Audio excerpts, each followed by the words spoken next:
ভাই তাড়াতাড়ি চ চ, ঝুমা বৌদি ওয়েট করে আছে, দেরি হলে বৌদি আবার রাগ করবে যে। দেখ বাড়া, তোর তাড়া থাকলে তুই লাউড়া হেঁটে চলে যা, আমাকে আর জ্বালাস না, আমাকে আর জ্বালাস না।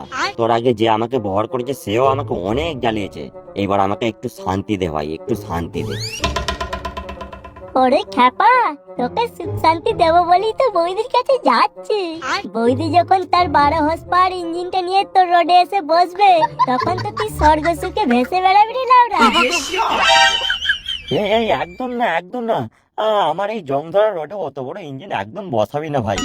তোকে জড়হাত করছি, তোকে জড়হাত করছি ভাই, এইবার আমাকে রেহাই দে, প্লিজ আমাকে রেহাই দে ভাই।